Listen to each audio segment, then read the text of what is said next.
One of the biggest things for me was the stress of being in debt and knowing that I had to stay in jobs that I didn't want to do because I had no other options.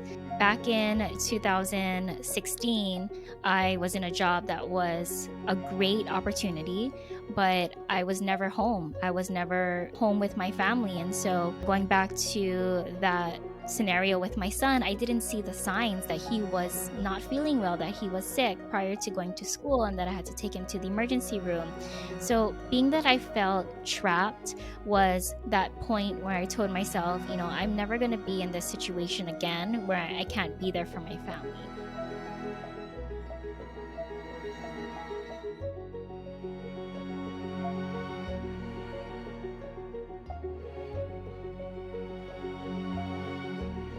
Hey guys, let me tell you about Folio Lands. We landlords fear complaining tenants, fast turnover, bad reviews and negative ROI. Over the years I realized it happens because we lack a system. They streamline maintenance and repair requests by inviting our co-investors and repairmen into the app to foster smooth communications between us, the tenants and the suppliers.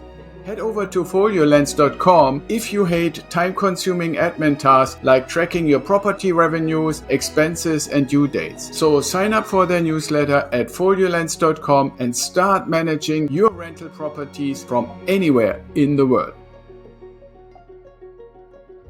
Hello and welcome to another episode in the Ideal Investor Show. Today we have an awesome guest that can help all of you out there to really make a significant difference in your life and your financial future and so forth. And this awesome guest is Jenn, and she's also known as the Budget Diva. So Jenn, welcome to the Ideal Investor Show. Hi, thank you so much for having me on the show. Yeah, we're really, really excited to have you. And maybe to start out, you can tell us a little bit on how did you become the Budget Diva? Sure. So, my name is Jenn Trinidad. I live in Honolulu, Hawaii with my husband, Alden. And over the course of 4 years, we had essentially paid off $90,000 of debt. And $41,000 of that debt was paid off in 2 years. So, over the course of 4 years, we really well, I should say I really struggled with the budget because I'm the spender of me and my husband. I love all the shiny objects and going to Target. And right now it's really hard to go to the store and not buy everything because everything is so shiny coming up for Christmas. Right, So, right. long story short, it took me about 2 years to really get on a budget. We had found Dave Ramsey probably in 2011, but hadn't started doing his plan and living on a budget up until 2016.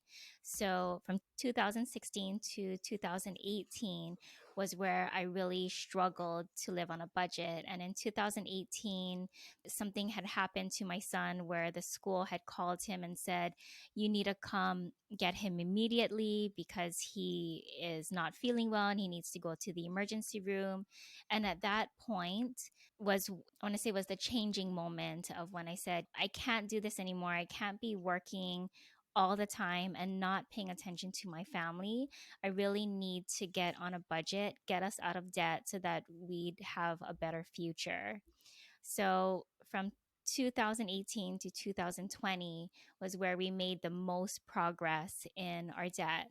And when I say we, I meant me mostly because my husband Yeah. had saw the first 2 years I was kind of wanting to live on a budget, but I was still spending and he didn't take it seriously. But once in 2018 when I said, I'm putting my foot down. We're going to live on a budget. We're going to get out of debt no matter what it takes. Then he started to come on board. I stopped going to shopping malls. I started to DIY more things. I was paying attention to our finances. I was actually spending more time with our family than never before. And so in that year was when we had paid off almost half of our debt, 41,000 of student loans, credit cards, back taxes, and in 2020 we were finally free. We had paid off close to $90,000 of debt. Wow, that's really a great accomplishment, and you deserve a lot of credit. Now, two things that come to mind, and one I'm going to ask you in a little bit, but the other one I want to ask you maybe right away. A lot of people might think to be able to take this amount, this much of what comes in, and use it to pay off the debt that you mentioned, the credit cards and student loans and stuff like that, that leads to a miserable life. Can you say maybe a little bit about what the change was and how it was while you were doing that and how your life is now? And is it any different than it was during that time, or did you just continue?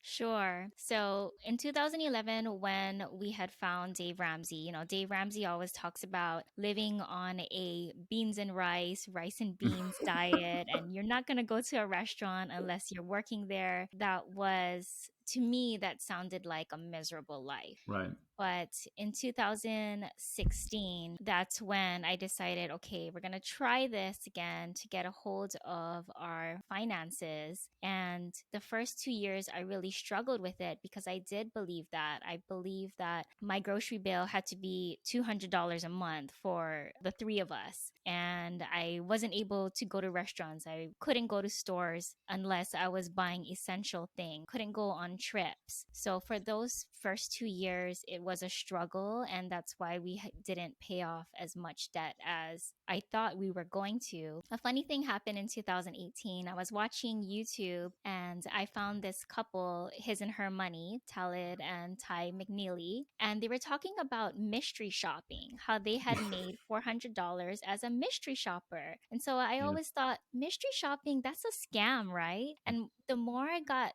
into it and researched it, I saw that there were actually people who were getting paid to do everyday things like go to the grocery store, go to the post office, go to restaurants, even travel and go on cruises for free.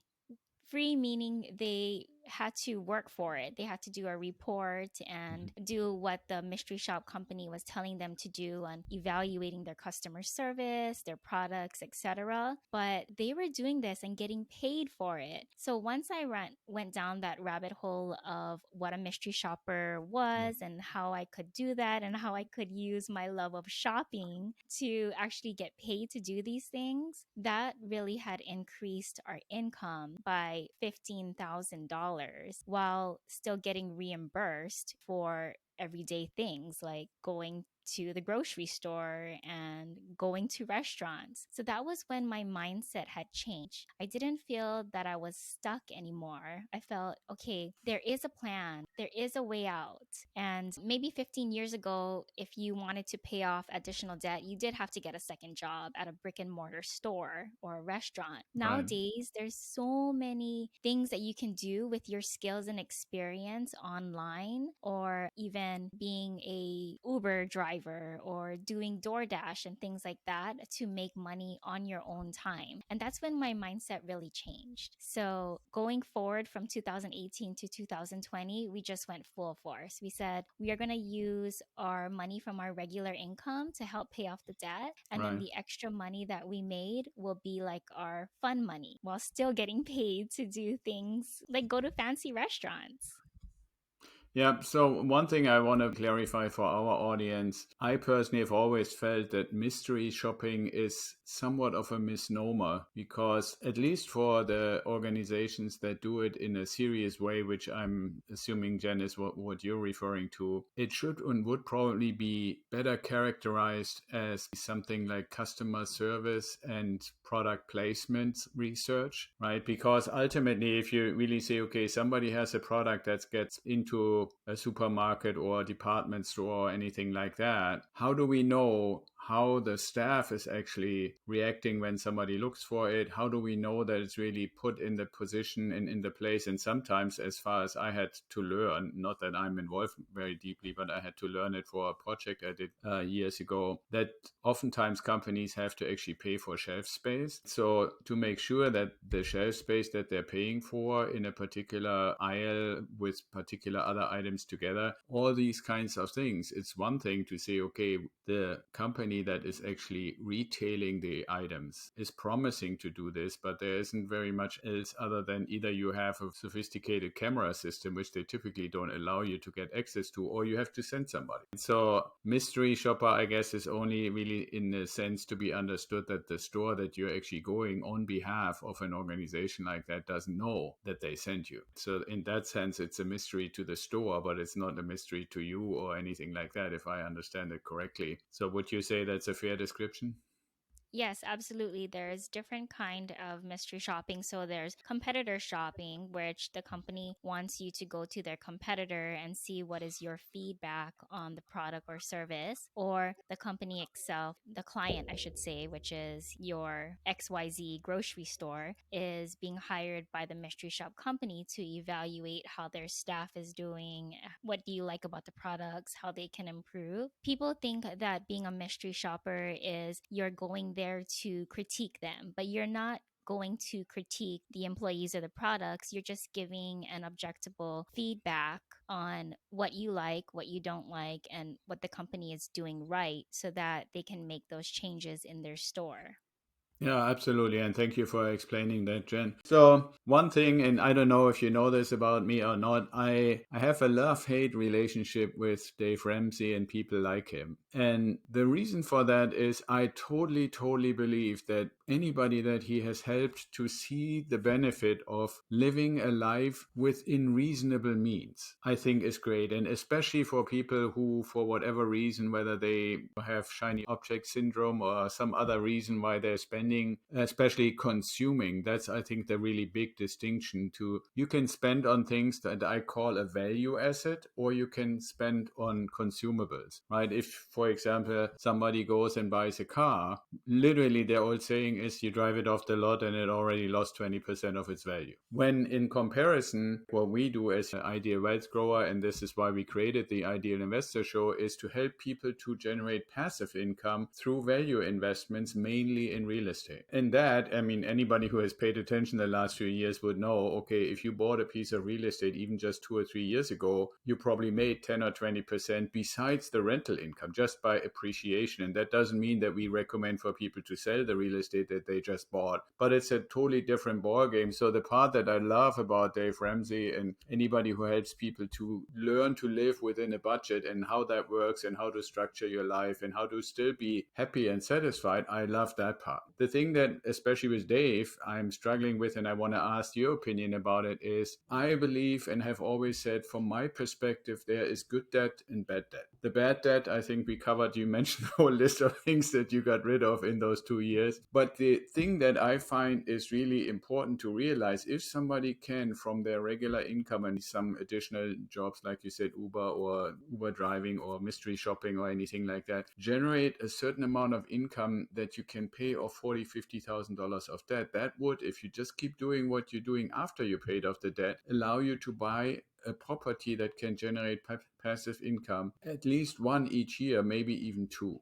But that only works when you say, okay, well, let's say you take your example, 40,000, I use 30,000 of these 40,000 and buy a $150,000 property with 20% down and 80% loan from the bank. And then I pay the loan and everything else that's related to this property out of the rental income and still have probably something like two, three, $400 coming in as additional passive income into my pocket. For me, leveraging your own money that you have basically taken aside from your income, just like you did when you paid out the consumer debt, and make it work for you, that's what I would call good leverage and good debt. So I'm wondering, what's your opinion about somebody differentiating between debt that accumulates for consumption and debt that accumulates for investing?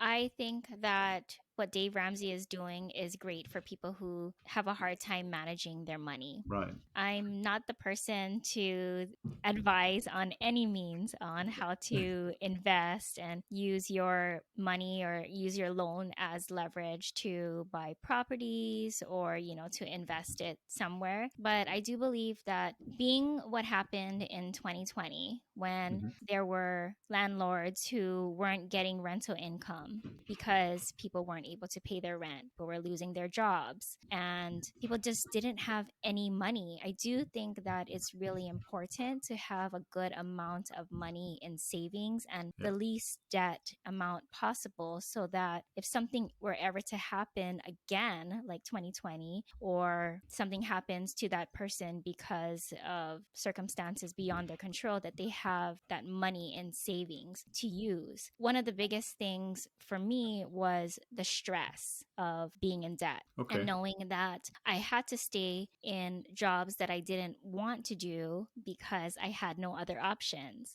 Back in 2016, I was in a job that was a great opportunity, but I was never home. I was never home with my family. And so, going back to that scenario with my son, I didn't see the signs that he was not feeling well, that he was sick prior to going Right. to school, and that I had to take him to the emergency room. So, being that I felt trapped was that point where I told myself, I'm never going to be in this situation again where I can't be there for my family. So, to your point, I totally understand where people are coming from and using debt as leverage to invest in properties and other wealth management tools. For me, at this point in my life, I try to limit my debt as much as possible and just save as much money as I can from my business and from my regular job, and then invest that money in other things. Okay, very cool. So that's my next question. I was like waiting for asking the next question would have been, so when you established, I don't know if you can say a habit when you do it for 2 years, but I would think it's probably becoming like a more normalized thing to, let's say, just put aside $40,000 a year, which you used to pay off the debt initially. You're probably still doing something like that, and maybe even more now that you have your own business and helping people to do the same thing and so forth. I was curious to say, well, what do you do with that money? But you already kind of answered that. So would it be fair then to assume that when you invest, you buy cash? Right now, I'm a passive investor. I'm just investing in my 401k or Mm-hmm. 403b for what our company is doing. I would like to learn more about investing in other things, maybe real estate or other opportunities out there. But for now, yes, after 2020, I was kind of shaken up about it. So I'm just keeping my money safe in a savings account. Okay, cool. Yeah, understood. For one, I want to give a little bit of perspective because you are very right when you say you want to always evaluate risk. And you could argue that 2020 showed that there is at least a risk that you may not get the money that you expect from your investment, even in real estate. On the other hand, I would also want to let our audience know, and I use my own example with the 10 properties that we have. There is a certain component when you ask yourself how many people in the United States actually live for rent, right? And how many of those people would in some way, shape, or form still be able to meet their obligation? Because it's not, sometimes I think we are a little bit easily triggered when the media says, oh, we have all these people who lost their job. And it's true that initially a lot of people either lost their job or were laid off or were getting government money and stuff like that. But from a percentage perspective,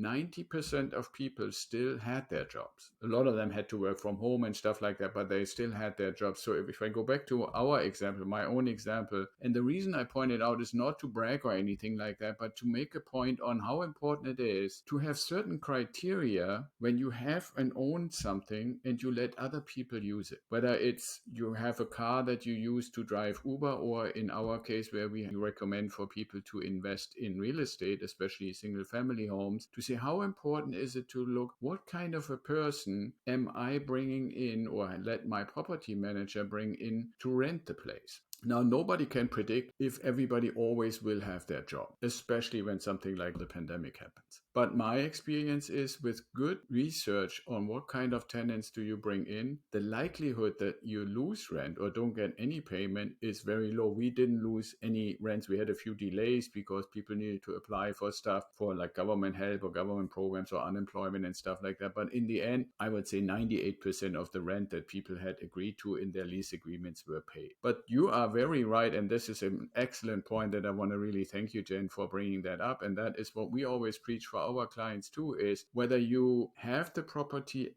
as a whole, you bought it all free out and clear out of your savings, or you bought it with leverage as we recommend, you always want to put from every payment of rent that you receive, you want to put 15% aside to save it as a reserve. And I'm sure we would all agree nobody anticipated something as massive as the pandemic. But those people who have done that, typically, if you do this on a regular basis, after a few years, you can easily overcome months and months of no payment and still pay the mortgage. And so those are measures. And I'm sure when you talk about budgeting, there's always the component of what do I know that will be my expenses, and what are things and risks that I need to anticipate and look forward to and have kind of like a reserve that I can use if those things happen. And if they don't happen, then I can use the money for something else. So could you share, Jen, a few of the things that you recommend to your clients and your audience, what you recommend to plan for as a potential risk?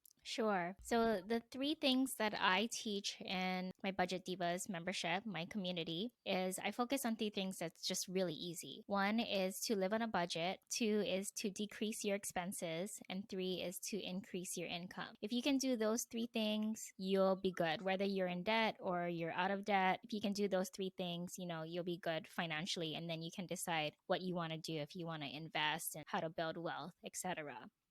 Yeah, that's very cool. And can you specify when you say live on a budget, does that mean use 90%? I mean, I don't know if you heard me say this in any of my other recordings and stuff like that. One of the things I always say is you worked hard for the money that comes in, so you deserve to be paid first. So put 10% of what comes in away into your accumulation account at the moment that it comes in, and then work with the remaining 90%. But is that what you recommend, or should people put more away in your mind? What do you mean when you say live on a budget? Sure. So if you go to my website, budgetdivas.com, on the homepage, your listeners can get a free budgeting template. Hmm. And this is just your high level what is coming in, what is going out. Yeah. And then once you have that on paper, and I always recommend doing it on paper versus like doing it on an app or, doing it on an Excel spreadsheet first and Yeah. foremost, Right. because then you can make changes. You can say, you know what, that gym membership that I'm no longer going to gyms because I'm working out at home and I have been since 2020, I can get rid of that. I don't Yeah, need exactly. cable because I have Netflix or other things. So that's the starting point. And then after that, you can decide what you want to do with your money. When you start decreasing your expenses or crossing things off that list, you'll see at the end of your budget that you have money left over Hmm. and you can put it more into your savings. So, regarding savings, I'm a faith believer. So, the first 10% of my income goes to my tithing. And then after that, it goes to my savings. Hmm. Dave Ramsey recommends, if you're in debt, to start off with $1,000 baby step one emergency fund. That is great. When we were getting out of debt, we increased it to at least 1 month's income, or Right. 1 month's expenses, I should say. And the reason being is that if my car was to need repairs today, $1,000 wouldn't have cut it. And then I would be going back into that using my credit cards to pay for that repair. So, first and foremost, you want to have enough money in your emergency fund for at least 1 month of expenses. And then after that, you can decide what you want to put in your regular savings.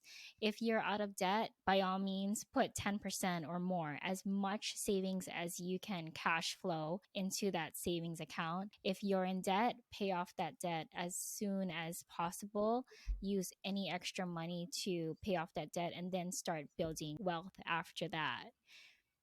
Yeah, absolutely. I think that's excellent advice. I mean, I always say for people, and especially for those you might understand, we have quite a mix of people who have regular employment and then people who have their own businesses or started their own businesses. And especially with the pandemic, a lot of people thought, "No, at least start something on the side, like you said, for additional income." And so I always say, hopefully, you're not starting deep in the hole to begin with, because that's really not the ideal clientele for us to help them with investments in real estate. But if you are in a relatively balanced position, we still recommend you should aim for 3 to 6 months of reserves from your normal expense perspective, just because we believe that if you think about how long, if you were to lose your job or you just hate the job so much that you decide, okay, I want to do something different, we believe that you should be able to give yourself 3 months to say, okay, I don't want to be rushed just to accept the next best thing that comes along, just because next month, when I only have 1 month in reserves, I would have to be able to make income again. And typically the sad thing is most people in employment, I'm sure that was the same for you, it's been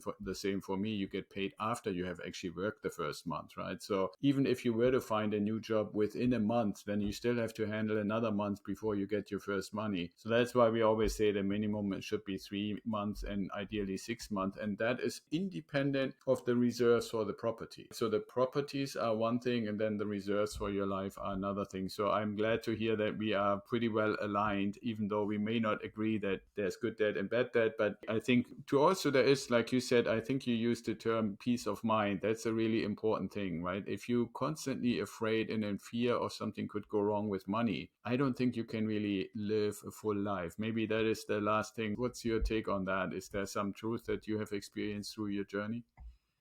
Yeah, absolutely. You know, if you're coming into an inheritance or you're getting a big paycheck because you have a bonus or Mhm. whatever it is, your mind wants to spend that money. But then once that money's gone, that money is gone. So I always recommend if you're getting a big check to at least put that money in savings for a couple of weeks, a month, maybe longer if you can. Just hold on to it until you can settle down and think clearly on what to do with that money next. Yeah, absolutely. That's good advice. And what I actually do in a similar way, I always say your thought shouldn't be, what could I get with this money? But rather, it should be, how can I double, triple, quadruple this money? And that ultimately, if you shift from consumption to creating value and taking this kind of like gift in a sense of, okay, I work for it, I got a bonus or inheritance or whatever it may be. Now, how can I make more out of it rather than how can I basically spend it and turn it into consumables? That sounds like a simple shift, but it's a really important way of looking at things. And as soon as you say, how can I make this money become double, triple, quadruple? It's a totally different approach. And nobody, I can't imagine somebody say, I double it by buying a car or going to a fancy restaurant or getting another toy for the garage or anything like that. Okay, great. Well, Jen, thank you for being aligned with that. One thing we do here at the Ideal Investor Show when we're coming kind of towards the end is we always ask 2 or 3 same questions to our guests. So the first one I want to ask you out of our little list is there somebody that you admire particularly? And if so, who is it and why? Sure. So I have a couple. Their names are Okay. Carol and Daryl, and I really admire them a lot. They are the most hardworking people that I know, but they are super smart with money. They've made great choices with their investments. Whenever I needed money advice, I would always ask them, like, what do you do? How should I do this? How should I proceed? And they're both retired and they're just living a great life right now. And by looking at them, you wouldn't think that they're not the type to show off. Right. They're just normal people living their life, but they are just great people that probably you would know they are secret millionaires. Yeah, exactly. There's actually a good book. I don't know if you know about that. The title is The Millionaire Next Door, which is basically describing that the perception that the media is oftentimes trying to give us of this kind of like, especially these ultra rich people, and then they have these massive mansions and another yacht and the most expensive car and jewelry and blah, blah, blah. But most people who make it to wealth, I mean, I guess the book was written when being a millionaire was still considered wealthy. Now I guess everybody needs to be a billionaire or something. But the fundamental thing is, like you just said in that book, I think it's a really good read to say you don't have to turn into a different person when you are successful or to be successful. So that's a great point. So the other question we like to ask, and I always have a little fun with that, is imagine, Jen, you had a time machine and you could go forward or backward. Where would you go and why, and what would you do there? I would go back to 2011 when I first heard about Dave Ramsey and just know that if I just put my mind to it and sacrifice just for a couple of years, I would be so much better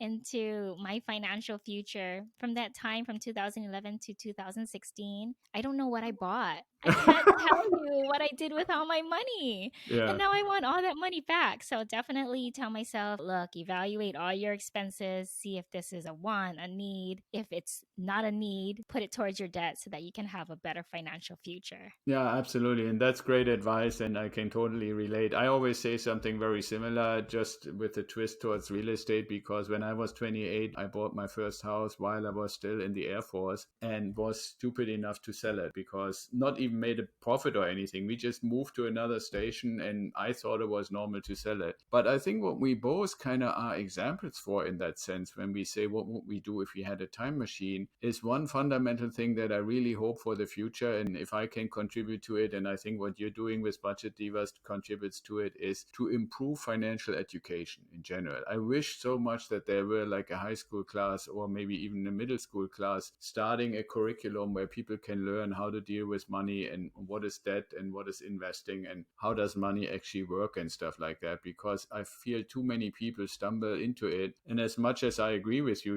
you wish to learn about it as early as possible to avoid mistakes. But if we were all to learn before we really get our paws on real money, I think it would be even easier for everybody to have a little bit of an easier journey, so to speak, rather than first going down and then having to dig out again before you can really be successful as you are, Jen. So I think that is great. And I really want to make a special point for our audience. Budgetdivas.com. If you heard something today from Jen, you would say, this is something that resonates with me and I've been in this place, or maybe you are in this place, right? I think it's important to be able to recognize this and then take action. So as we're closing, Jen, how can people get in touch with you if they want to learn more on how to get their finances? Sure. So you can check out my podcast. It's just Budget Divas, Mm-hmm. or you can go onto my website, budgetdivas.com. And if you want a free budgeting template, go onto my homepage and you can sign up that for free. Awesome. Okay, great. Thank you. So we thank you for making that gift to our audience and for being on the show. And I'm sure everybody who has struggled or is still struggling a little bit of how do I actually handle my money will find great value with working with you and finding your resources. So everybody, thank you for listening to our show with Jen today. And as she said, budgetdivas.com. And if you want me to help you, go to idealwealthgrower.com and you can tell me, hey, we need to talk to Jen, and I made the connection. All right, Jen, thank you so much for being on the show. Thanks for listening, and I hope you enjoyed today's episode of the Ideal Investor Show. More info and the links we mentioned during the show are in the show notes, or you can go to our website at idealwealthgrower.com and sign up for the Apple Podcast link. And if you like to talk to me, sign up for a strategy call. Hopefully you want to share what you learned with your network and bring more people in. We are really eager to hear your comments. And until next time, be well, stay safe, and ciao.